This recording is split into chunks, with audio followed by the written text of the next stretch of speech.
Scrappy, Lucas Da Silva. How are things? It's State Week. Can we just agree that this is the most exciting week of the high school season and just get it out of the way? This is the most exciting week of the year. It is. I mean, I still go back to state duels being super exciting as well. And Yeah. I'm trying to figure out which of the two, but I'm right there with you. This is what, everybody's worked extremely hard for a long time. And there's just a few matches in front of you. Get a few wins. Next thing you know, you're standing on top of the podium. That's pretty cool. You've done it. I've never done it. Done it a trio of times, and I will say it now. I'm gonna say it probably a couple times throughout this intro and throughout all these videos. There's not feeling like it in high school wrestling. There really isn't. Like getting to stand on top of the podium in the, let's be nice and say, lovely Macon Coliseum. I'll get into my gripes with it eventually throughout these videos, but standing on top of the Macon Coliseum, looking at your parents taking pictures of you, your coaches and everybody. And it's a moment to really appreciate the work you've put in throughout the season and throughout your entire career to get to that point. Each classification, they have about 50, 60, 70 teams depending. So you got to think of it like this. We started with however many kids in your classification, and in your weight class, down to 12. Right. Whichever way it makes sense to the viewers. You guys get what I'm saying? We're down to 12. It's only you and 11 other guys, or girls, fighting for that top spot on the podium, fighting for some jewelry. And I was blessed to do it a couple of times. I'm excited to see. I think the biggest thing about state for me is the storylines, is the kids that, he's a senior and he's a two-time blood rounder and he's got one last run to make the podium, or a guy that maybe he's been a finalist the year before and now he's looking to slay old demons. You get the freshmen who are lighting up the world that want to try to go 4 for 4. And then the team race as well in a couple of these classes is going to be absolutely electric. Yeah. I'm buzzing. I'm hoping I could get to Macon this week. I don't know. We're going to see. It's conference week for the boys. And while I'm not wrestling, I will still have responsibilities. I hope I get to go to Macon because I'd love to see it in person, but I'm buzzing, man. It's Macon. The road to Macon. It is the road to Macon. All right. So just so everybody knows, this is an intro that will go at the beginning of every single one of the videos that we're dropping. But after we finish this intro, we will cut it and actually go to a specific talking in detail about one of the classifications as well as the girls and that sort of thing. So just if you're really only interested in 1A, or you're only interested in 7A or this or that, we'll get to those in just a second. Okay. But in terms of, Lucas, like you said, storylines to begin with, like just broadly speaking, regardless of what classification, because they'll all be there, right? If you were to pick one or two things that kind of everybody might want to be paying attention to as they walk in, what are a couple of those things? I'm going to hone in on the first-time guys that maybe they're freshmen or maybe they're sophomore, junior, that last year they didn't make it to the state meet. I want you to take it in when you step into Macon. It's going to be 6 to 8 mats running, lots of people, lots of noise, and every coach and their mother is going to tell you the same adage of, hey, that mat is the same size as the one in our wrestling room. It's the same size as the mat. Take it in. Enjoy the experience. There's not a lot of opportunities you have. I would give it a lot to go wrestle in Macon again. Not that I like the arena. I don't like the arena. Right. But for the atmosphere. So first thing I'd say is to the guys who are going there for the first time, take it in. And on the same token, to the guys there for the last time, take it in. Really understand what you won't have again and be appreciative of that. And to the fans, I'm going to say, appreciate the wrestling going on. I can understand as a coach or as a parent, you may be so honed in on your son or daughter, as you should be. But man, with some of these matches going on in some of these brackets, take some time to watch some good wrestling if you can. Like, take some time. If you're just sitting there waiting on your son to wrestle, don't just be on your phone scrolling through Facebook or Imager or Twitter or Tumblr. Just watch some of the wrestling, enjoy it. It's once in a lifetime to go to make and to do it multiple occasions that I had the blessing to do. It was incredible. So that would be Yeah. my keys. All right. Enjoy it. Love it. So I would say, if you're not familiar, as far as another classification goes, the road to a state title for the teams in 7A is going to be a lot of fun. We're going to get to that when we get to 7A. Yeah. But I will tell you that if you want to be paying attention to what's going on in a team race, and all the team races are going to be great, but that team race is going to be special. And then the second thing that I wanted to say was kind of piggybacking off of what you said, in that you talked about the freshmen, the first timers and the last timers. The other part is that we always have somebody who comes in as a 6 out of a sectional who is not necessarily on anybody's radar, and they may not win it, but they make a run and they end up on the podium. And it's a very special feeling because they started out in a deep hole to get to that point. So I got an even better story for you. My senior year at heavyweight, kid at a Cherokee, I think it was an alternate, gets in on a guy getting injured, and he makes a run to the state finals. And he eventually lost to Fairchild? Who? Fairchild? Yes, thank you. I was thinking Fairchild. Yeah, he loses to Fairchild, but he took 9th, and because this is when it was top 8 that went, ladies and gentlemen. This was 16-man brackets. Right. He took 9th at sectionals, 9th, and made a run to the state final. Like, yeah. So the storylines are huge. I mean, that's what we're going to kind of talk about when we get into the brackets. But it's going to be fun. Yeah, you're going to have some Cinderellas where the glass slipper is going to fit for some of them, and they're going to have a story when they're older of, hey, I was the 5 seed at the state tournament. I knocked off a 4, or I knocked off a 6 seed, then I knocked off a 1. I made the way back to the finals, and I was wrestling the guy who beat me at sectionals, and I got the comeback, and I win the state title. There are going to be stories that come from this weekend of that, and to those kids, it's going to be something they remember for the rest of their lives. All right, so you ready to jump into one of these? Yes, I am. Which one's it going to, just like I did with the rank, which one's it going to be? I don't know. They could be watching 5F for all we know. Right. So let's jump in. Storytelling. It's wonderful storytelling. All right. Here with Lucas Da Silva, Fat and Scrappy's Lucas Da Silva. That's how he got his name, right there, with all the chicken going into the mouth and everything else. We are talking 4A, and we're going to get to this at the end, but the Lions of Central Carroll had something to say to you after the duels. Yes, they did. You want to address that at all?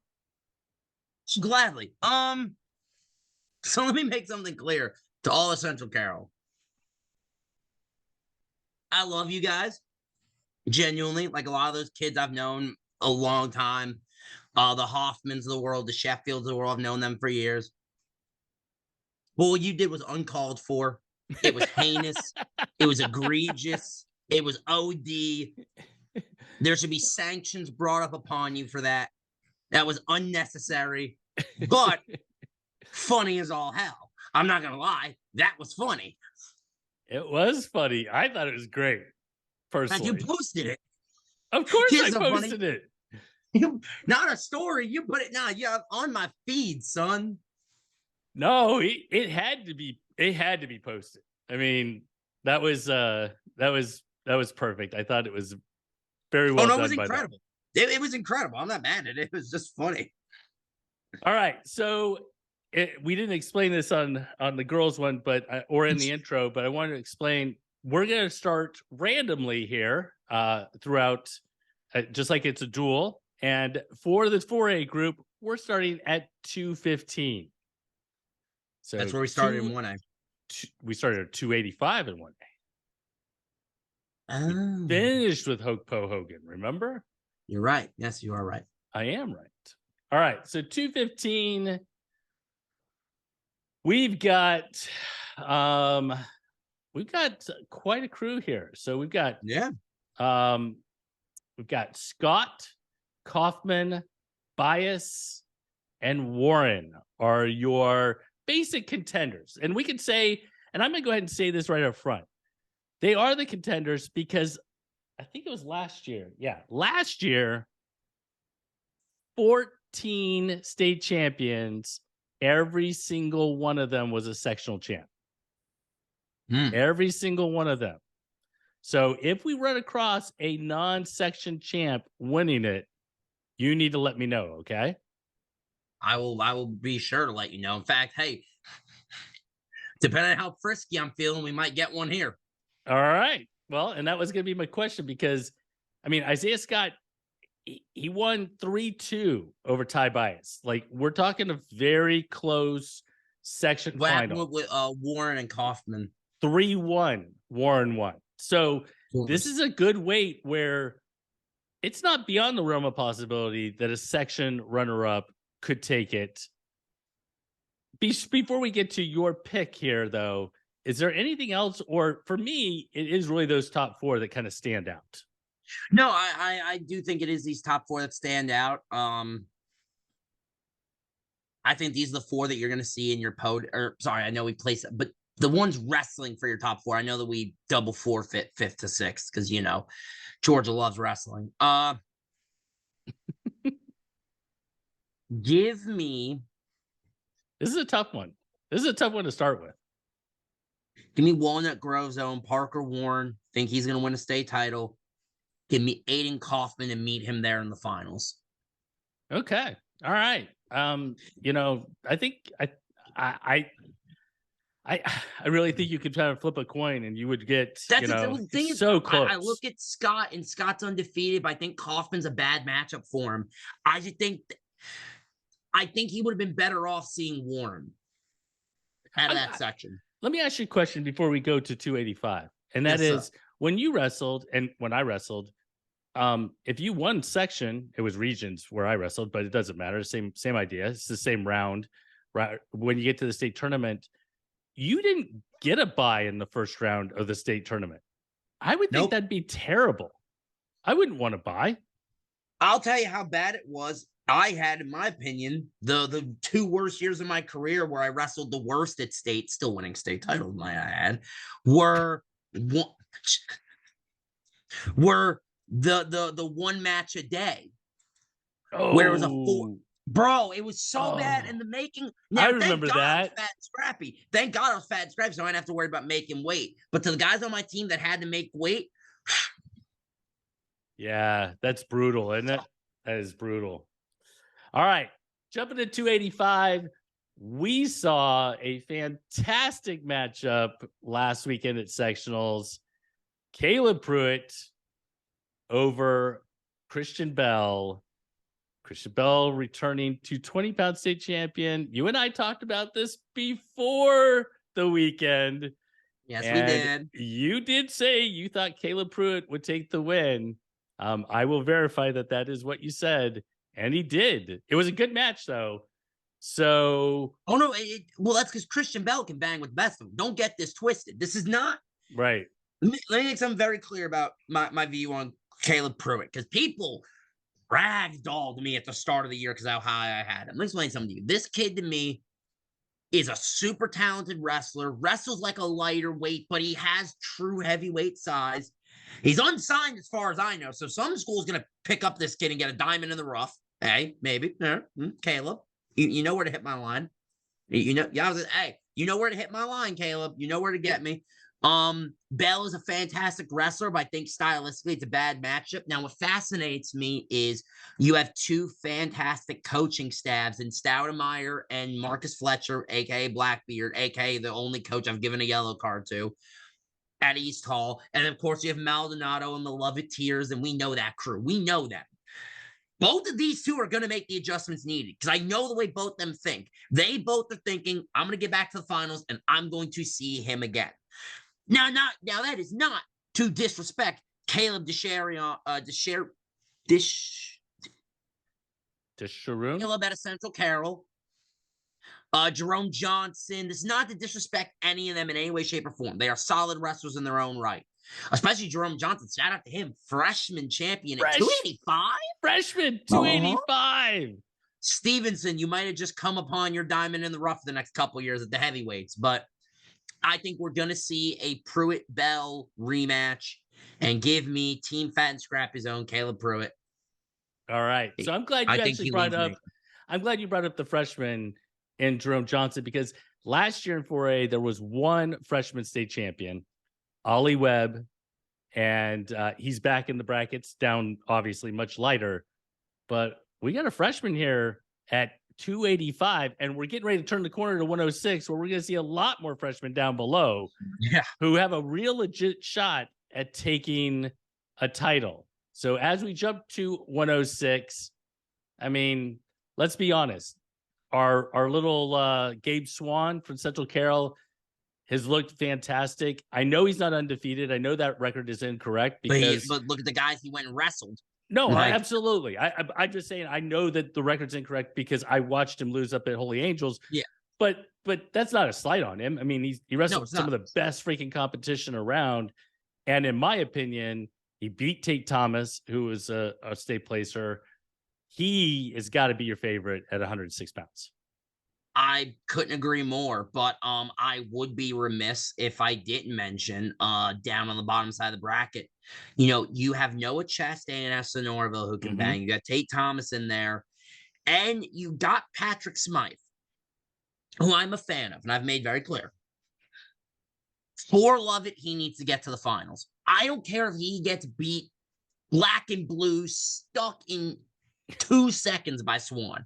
For Lovett to win this team title, he needs to get to the finals. He needs to get past whoever. By the way, Chastain and Thomas in the quarters. Oh, that right there is a quarter. That'll be some fun. So if you can find about 40-59 at the state tournament, you better watch that match. Or you hate wrestling. But yeah, Smythe needs to get to the finals of the freshman. And just so everybody knows, Thomas beat Chastain 1-0 in the semis. Just gritted that one out. Just bit down on his mouthpiece and gritted that one out. All right, jumping to 113. There's a kid on the top on the bottom line who has been there so close to winning a title, has not taken a title yet, and he gets the only kid in the bracket who won it last year as a freshman, and Ollie Webb. I mean, I'm not looking past Alexis Gallardo, Colt Mitchell, not looking past these others, but both Hyman and Webb have demonstrated that, to me, they're on another level. Agreed. How are you going to parse that out? Is Hyman going to break through and take a title, or are we going to see Webb add another one? Boy, this is where it gets difficult for me, because the story, this is where we talked about in the intro, storylines of the state tournament. You got Ollie Webb, who you and I are both huge fans of. Don't get this twisted. Ollie Webb is stylistically one of my favorite wrestlers in the Southeast. I'll say it. I love the way he wrestles, the way he attacks kids from all angles, all levels of the body. He's seemingly on bottom and is in on a leg attack. I don't get how he does it. He always finds he gets on top and gets in on a leg attack somehow. I don't get it. But down there, man, Alex Hyman, he's a senior and has been I forget who he lost to last year, but man. Yeah, I don't know who he lost to. I can look it up. It doesn't matter. Give me Alex Hyman to break through. The glass slipper fits. He breaks through the glass ceiling. Alex Hyman will win a state title. You can put me down for it now. So Ollie Webb's going to put a big chip on his shoulder. Yeah, because Fat and Scrappy's now picked against him. And I think Georgia Grappler has Hyman as the number one for their rankings as well. Oh, I know he's pissed. Yeah. And he's like, okay, watch this. And what's funny is when he wins it, I'm gonna get a DM because I want Ollie Webb on my dual team. Ollie, you're listening. DM me. You know where to find Oh, me, this please. is how you recruit for your dual team is you pick against kids, and then when they win, they reach out to you. Oh, I the got amount you. of times I've done that. The amount of times I've done that, bro. All right. So we got another talented freshman at 120. We also have a very good Cole Kano, who's a senior down there, who is also a sectional champ. Kano, I believe, is the number one ranked kid for grappler. What do you think of 120? Who's going to emerge as the champ here? I also want to just make a quick shout out to Mount Zion's Amadou Diallo. Mm-hmm. Amadou is a guy that I knew his name, and then with Coach Warren, shout out Coach Warren at BPC. Raw. I've learned a lot more about Amadou, and the kid can bang. He's in his senior season. I'm loving the idea of him and Murray in a semifinal potential, but until otherwise proven, I'm taking Ty Murray. The kid can bang. He can bang with the best of them, and he's a killer. I remember 2 years ago stories of, hey, in a year or two, Central Carroll. And I was like, whatever. But I kept being told, I was like, hey, there's a crew of young lions coming. And I didn't believe it. They're here now, and they're scary. Mm-hmm. Like when you look down their lineup, just look at the ages of their lineup. They are going to be a problem for a while. Yeah, they are. They're going to be a problem. All right, 126. You got another freshman young lion, right? Danny Crutulis. I don't even Cruitless, know. I believe. I believe it's Cruitless. I believe. But you have a defending state champion down at, or returning state champion, not defending. He wasn't at this weight. Down at the bottom of the bracket, and Kale Kuski of Lovett. Interestingly enough, these two did not meet at the state duels. Murray bumped to 26, beat Kuski 7-3 in the match. So certainly somebody to watch. There's some good wrestlers in this weight, though. Blake, Aaron Davis, Elijah Ward, Jet Lee. A guy a little further in the seed. Shout out Max Ruiz and New Hampstead. That kid, I want to. I've not seen a lot of kids work at. Like, I want to see him get to the podium. I just want to see him get to the podium. The kid works his tail off. I hope he gets down there. And he bought a Fat and Jolly, so shout out to him. Give me Kale Kuski. I like Fruitless, Young Lion, and Elijah Ward's a killer too. Don't get this twisted. Elijah Ward can bang. In fact, don't be so this is one of those things where Central Carroll, if they have any shot of winning this team title, like if they really want to win this team title, they're going to need to win that match. A possible Ward-Cruitless semifinal. They need Cruitless to get to the final. Whether he wins or loses, they need him to get there. I agree with you. All right. So let's jump to one. I should. Let's jump to 132. And, you got defending or returning state champ. I don't know if he's defending. I don't remember the weight. Adam Payton, who now has successive wins in 2 weekends over Colson Hoffman, who was a state runner-up last year. You got Wyatt Anderson down there in the same side of the bracket as Hoffman. Good weight, top to bottom. Is Peyton's wins over Hoffman over the last 2 weeks give him the edge? I would feel stupid if I didn't give him the edge after 2 consecutive wins. If he beat him once close, okay, fine. But now he's beat him twice close, and they've been the same kind of matches. I wonder if just he has his number right now.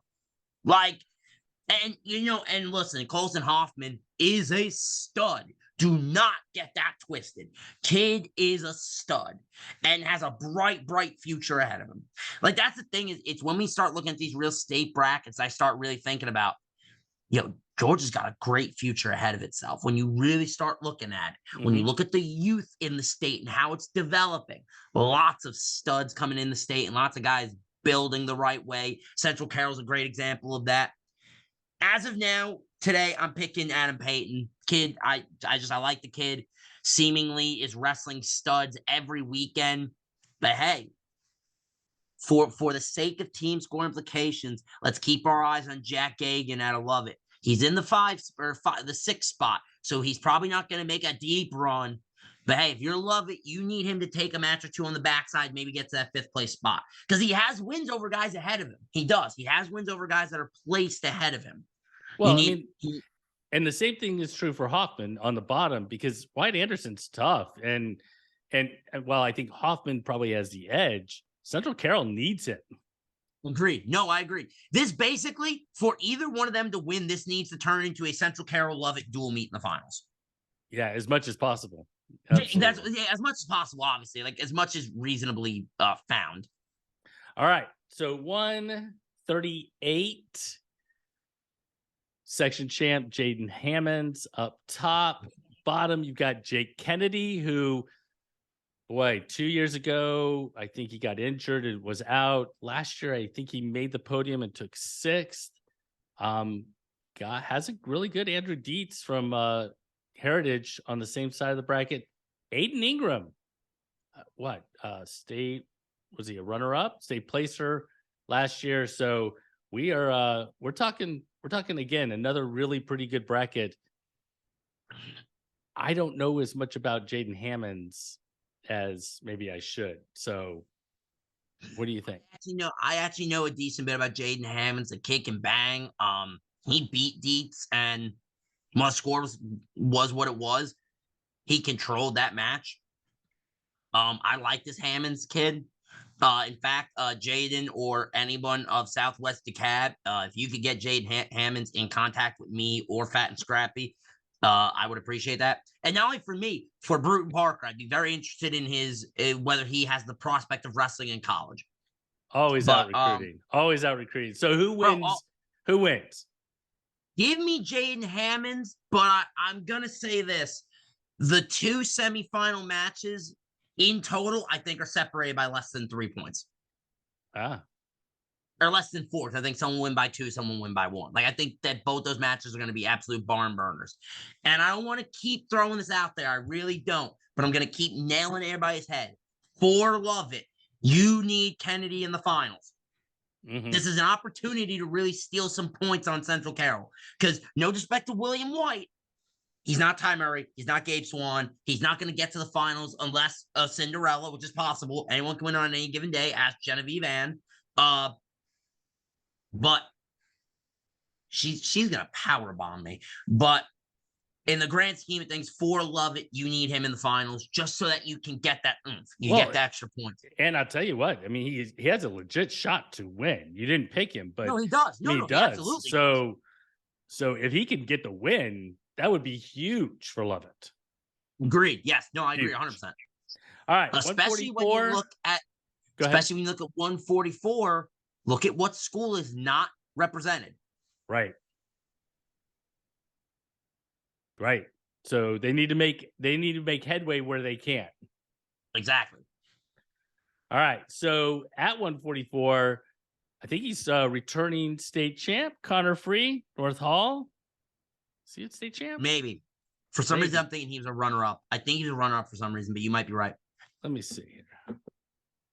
You honestly might be right. I could be being an idiot, but I think he was a runner-up. He was a state champ. Okay, nope. All right. So you got Connor Free down there. And then you've got Zion Jackson, Dom Lasher, who super good, lost to Free in the finals there, or in that sectional. You got Hayden Biggs, who I think was 3rd or 6th last year. Who also went viral a couple weeks ago. Oh, was that why? You don't know? No, I guess I don't. Like ESPN and people were retweeting the picture of him doing the leg cradle and sticking his hands out like this. No, legitimately, overtime, ESPN, he went legit viral for a couple days. Oh, well, okay. Feel bad for the other kid. No, I don't know who it was, but he's never living it down. If I was his teammate, I'm plastering that on his locker. Because that's the kind of person you are. Always, man. My own grandma made fun of me for not winning 4 state titles. You think I'm not doing that? No. All right. So who takes 144? Give me Connor Free out of North Hall. I like the kid, Bruton Parker recruit, trying to get him to sign that national letter of intent. But Who the kid's a who emerges from the top? now that's a fun question. I really like Dom Lasher. I like Zion Jackson. Hayden Biggs can never be overlooked. And you look in that fourth spot, Aaron Parkey Luella. He has some good wins on the year. I believe earlier in the year, him and Lasher had a war. Hmm. So I'm gonna say Lasher, but any of the four I just named, I'm not surprised. All right. So moving to 150, I almost said 152 because I still think of the old weights. Because that's the correct weights. Zeb Dawkins beat JT Bowers to take that sectional. Andrew Sheffield ends up on the same side as Bowers, and really a good group of wrestlers. A wrestler we want to make sure we talk about, Nicholas Moffat down there. I don't think he beats Dawkins. Maybe he beats Dawkins. I don't know. But certainly him getting further on in the bracket would be huge for Lovett. I might pick a non-section champ here. Okay. JT Bowers is staring me in the face. Dawkins beat him 7-3. Yeah. So hard to make that pick when, and look at Sheffield, man. Sheffield had a fall, a major decision, a tech fall, and a 15-4 major decision win in the finals. Who'd Moffat lose to? Moffat lost. I promise there's a logic here. Moffat lost in the opening round to Parker Carlton 2-1, and then won like 4 in a row to get back to the Conci finals. Okay, Moffat. Okay, whatever. Hey. Okay, whatever. Losing 2-1 and then coming back through. That's good. Rough. That's good work on you. Also, it's also I wanted to mention this kid, Jace Jamitsky, out of Madison County, Duke and Bang.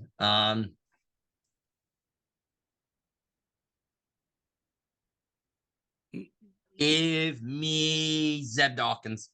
Zeb Dawkins. It's so hard to pick some from against someone who won 7-3. It's not like the score. I mean, it's see, the thing is, I think Bowers is a bad matchup for Sheffield. I don't know if they wrestled before this year, but I feel like Bowers could beat Sheffield. And I think if that happens, I feel like it opens the door for Dawkins. I like JT Bowers. I do. I like the kid. I think I love the way he wrestles. I think he's got a lot of potential. I think he's a high upside kid, just like I think Andrew Sheffield is before the Central Carolins come at me. Carolins, I got to work on a better verbiage. I got Loveteers. Carolinians? Yeah, the Central Carolinians. There we go. Done. I don't want them coming at me again. I love that kid. I think Sheffield's got a bright future ahead of him, but give me Dawkins out of Walnut Grove.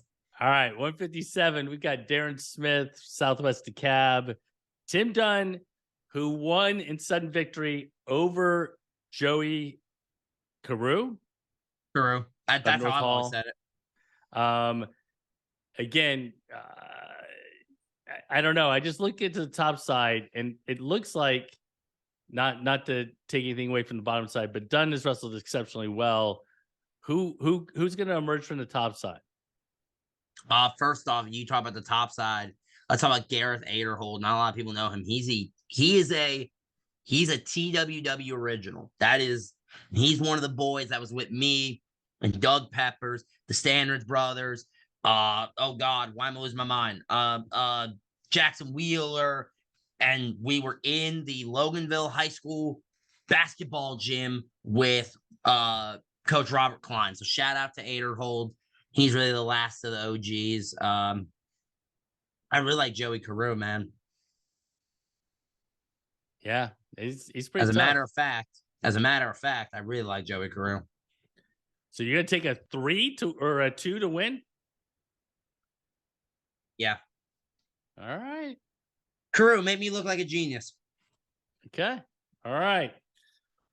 160. Carew, go get some. 165, we have a returning and defending. Is he a defending?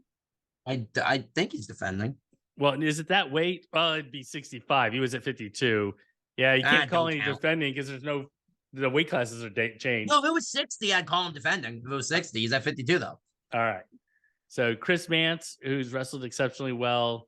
But this is this is another really good weight. I just don't know that anybody beats Mance. I mean, he's already been to the top of the podium. He's already been there, and if he wins this one, he's 2 for 2 now. When do you start having the kind of thoughts of, well, I did it twice. All I gotta do is 2 more. Right. When do you start thinking? After this one? Perhaps. I mean, I never even got out the damn block to even think that way. Thank you, Gavin Smith. All right, 175. Jarrell Baskins has a chip on his shoulder, I think. Or at least that's what I saw on social media as it relates to him not being ranked number 1. Zeke Harris is, I believe, ranked number 1 at the weight. Both come in as sectional champs. What do you think? Well, I love the chutzpah from Jarrell Baskins. I love it. I love the chatter. You know me better than anybody. I love the chatter. And I'm only going to play into it. Give me Zeke Harris. Well, and to be fair, Zeke Harris is a returning state runner-up, and Baskins is returning. Either of them are killed. Like, that thing is this isn't like a shot at Jarrell here. That's not what this is. I need to see him beat Zeke Harris. I need to see him do it. All right. Well, I will say one person I think everybody should keep an eye on is Evan Wingrove. So, no, you're 100% right. I think that is definitely Dark somebody horse who lost to Baskins in tiebreakers in the semis, and he's good. Just a note in that bracket, Josh Fillingame from Bainbridge, right? You see him there. He took second to Baskins. I do see him, yes, sir. He was the one of only 2 last year who took 6th in his sectionals and made the podium. And he took 6th in the state. 6th in the sectional, 6th in the state. All right, 190 pounds. This is our final weight class before we get to the team score or the team race. And I mean, not to look past anyone else or anything like that, but Landon Moss already has what, 2? Yes, he has 2 already, and he's looking for his 3rd. I mean, does he get a 3rd? Yes. No, I think he does. I want to pick against him just because he's my boy and I want to mess with him. That, him and Aderhold are really the last 2 remaining of the OG guys from Team Walton Wrestling. And honestly, that's a bit of a shame. It's sad to see when, like, the OGs, like, there's no one really left of the guys that were there. But Landon Moss is a stud. He's going to get through. All right. So let's now jump. We've talked about it all the way through. So we don't need to rehash what each team needs to do. But first question is it a 2-team race between Lovett and Central Carroll? I think it's a 2-team race, and then it's a 5-team race. After those 2? Yep. I think after those 2, you have about a handful of teams that are going to be fighting for the last 2 teams. So who's going to take 5th? Chestatee. 4th? North Oconee. 3rd? Southwest DeKalb. All right. So now we have our top 2. We've already talked about what they have to do to make it happen. I think the question everybody wants to know, are you picking against Central Carroll or are you going with them and they proved you wrong once? What's going to happen here? I'm picking the Lions. You're picking the Lions. All right. Hey, both them are the Lions, genius. Oh, dang. Really? I was hoping you realized. Yeah. No, I didn't realize that. Okay, here's the problem. Hang on. Lovett is the Lions? Oh, Lovett is the Lions. You're right. Yeah, that was the joke. Yes. Oh, So, Monone. well, you know what? It went way over my head. I'm short, so that's just the way that works. But that would be nice if you could just pick the Lions. Did make my life easy. I wouldn't have to. God, I can only imagine what the Central Carolinians are going to have this year. They had a sign at duels. They have a damn billboard.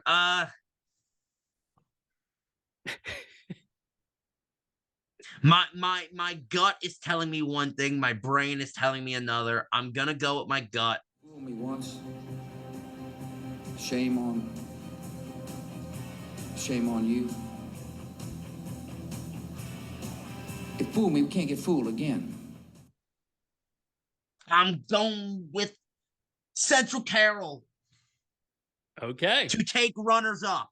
Oh, Give me Lovett to take the top team spot and win and avenge their loss at duels. I think Lovett is a better traditional team than duels. I think that they have one extra guy, and I know that might not mean a lot. But right now, I have both teams winning. Well, sorry, I have Lovett winning 3 titles. I have Carroll winning 2.